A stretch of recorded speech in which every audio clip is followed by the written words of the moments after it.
Tervist kõigile! Nagu nägite juba video pealkirjast, siis tänaseks teemaks on meie seast lahkunud endine YouTuberi ja räppar Carlos Kolk.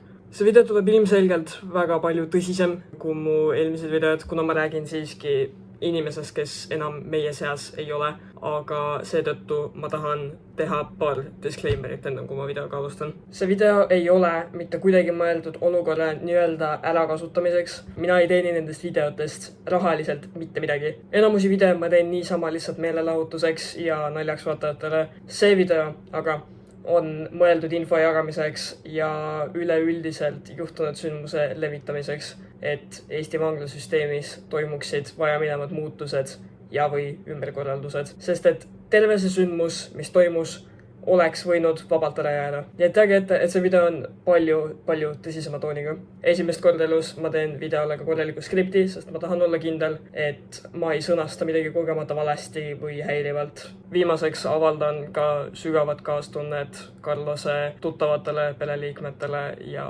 sõpradele. Sem Carlos Kolk sündis 18.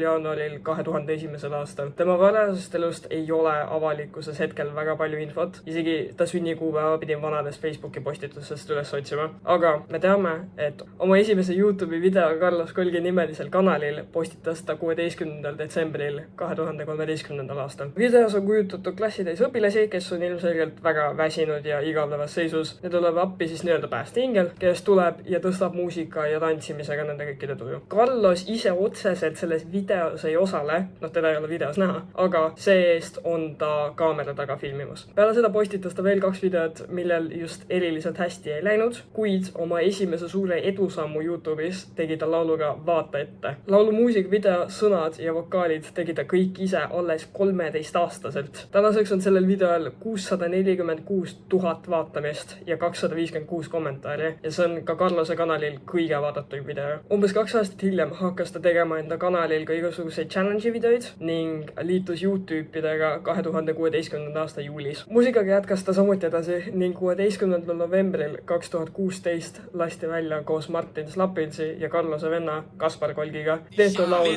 Väikelinna gängster. Väikelinna gängster, omamoodi prankster, pea pael peas, ma tean, et sa tead. See laul saavutas silmapiikselt palju edu. Ma mäletan ise ka, kui see välja tuli, absoluutselt kõik, isegi algklassi lapsed mööda kooli käisid ja laulsid seda. Põhimõtteliselt, kui sa oled kuulnud Carlos Kolgi või Martin Slapinsi nime, siis sa oled kuulnud ka seda laulu. See on lihtsalt nii populaarne Eestis. Isegi seda muusikavideot vaadates endal mul tekkis selline nostalgialaks, see on väga ajuvaba. Ta jätkas videote tegemist kuni 2017. aasta lõpuni, millal postitas oma viimase video Carlos Kolgi kanalile.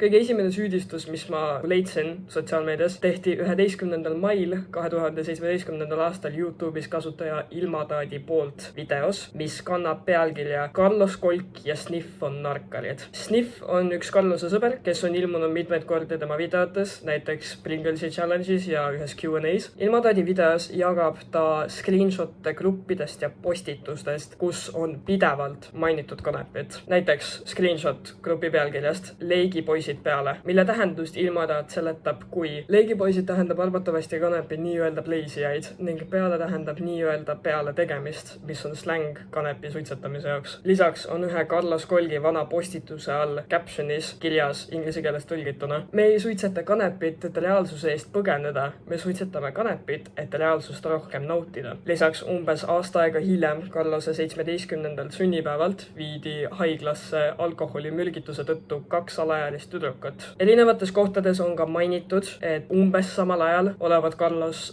sotsiaalmeedias veel kanepiga uhkustanud, aga ma ei leia sellele vastavaid postitusi või artikleid. Ma arvan, et need on kas siis maha võetud või ära kustutatud või ühesõnaga midagi sellist. Kokkuvõtteks, sellel ajal Carlos YouTube'iga enam ei tegele, kuid SoundCloudi postitab ta jätkuvalt veel räpimuusikat. Viimane neist, Klätt, on üles laetud alles aasta aega tagasi tänasest. 2023. aasta detsembris vahistati tolleks 22-aastane Carlos Kolk peale uimastite müümist. Temaga koos võeti vahi alla narkoääri peamees Jogis Piler, see on Türgi nimi, ma ei tea, kas ma hääldan õieti seda. Carlos Robert Pae, Antero Merila ja Toomas Brandt. Carlose Narva maanteel asunud kodu läbiotsimisel leiti veel lisaks 291 grammi kanepit, 10 MDMA ehk siis ekstasi tabletti ja narkoäriga teenitud ligi 18 500 eurot. Merilalt leiti lisaks veel 11 000 eurot sularaha. Kolt sai karistuseks 4 aasta ja 11 kuu pikkuse tingimisi vangistuse. Mul ei õnnestunud täpselt nagu kuupäevaliselt leida, kuna ta vangistati, kuid ma saan enam-vähem pakkuda artiklite põhjal, et enam-vähem kuskil jaanuaris või veebruaris. Ta lootis välja saada tegelikult juba aprillis, minna Tallinna vanglast enda vanaema juurde Saaremaal jalavõruga siis ning sügisest alustada õpinguid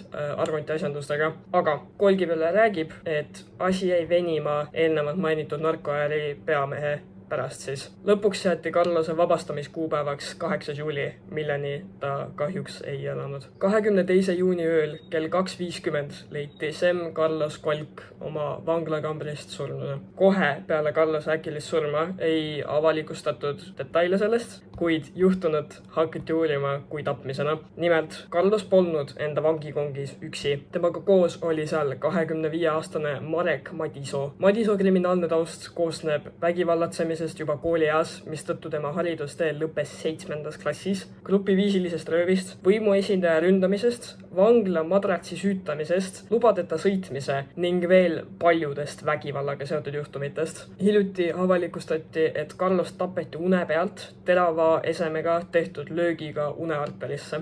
Veel ei ole kindlaks tehtud, kas tegu on Madisoo poolt sooritatud mõrvaga või mitte, aga mida me teame, on see, et juba algusest peale mehed ei sobinud omavahel samasse kambrisse. Seda nägid ka teised vangid.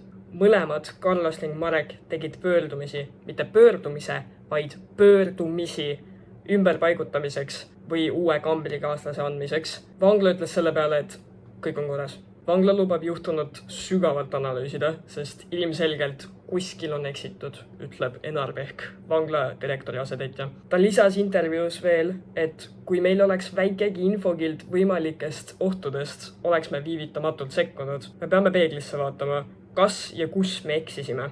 Praegu ei ole mul teile vastuseid. Ja kui me eksisime, siis need asjad tuleb korda teha. Need otsused tulevad. Kõik need faktid, mis ma tahtsin nimetada, need ma olen ära ette lugenud teile. Tehke nendest enda järeldusi, arutage kommentaarides, kui soovite. Lõpetuseks ma ütleks veel, et Carlos oli üks nendest inimesest, kes inspireeris mind ka YouTube'iga tegelema. Kõik YouTube'id, isegi YouTube'id, ma ütleks, Carlos Kolk oli nagu üks nendest kõige suurematest, kellelt ma väga palju inspiratsiooni sain tollel ajal. Näha, et üks inimene, kes oli sinu nii-öelda iidol nii noorest vanusest, on surnud, on ilmselgelt vägagi valus.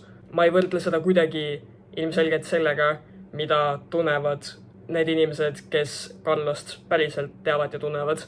Aga ma olen kindel selles, et see juhtum on ilmselgelt märk, et Eesti vanglasüsteemis peab toimuma mingi muudatust. Minu arust on see nagu loogiline, et selliseid täiesti erineva taustaga inimesi ei tohiks üldse nagu panna samasse kongigi. See on otseses mõttes tiksuv pomm, mis võib iga hetk plahvatada ja sellel juhul see plahvataski. Vangla peaks siiski olema ohutu koht nii töötajatele kui ka vangidele. Koheselt tõusid mitmed punased lipud ja neid lihtsalt eirati. Kui oleks nende probleemide kohta midagigi tehtud, siis oleks suure tõenäosusega nii noor inimene nagu Carlos veel meie seas. Siin aga ma lõpetaks selle videoga. Info veel liigub, nii et kui soovite situatsioonist veel uusi asju teada, siis kindlasti jälgige uudiseid. Asi on veel vägagi värske. Aitäh mu sõbrale Liisule, et andis mulle täispika Õhtulehe artikli ja aitäh teile, et vaatasite video lõpuni.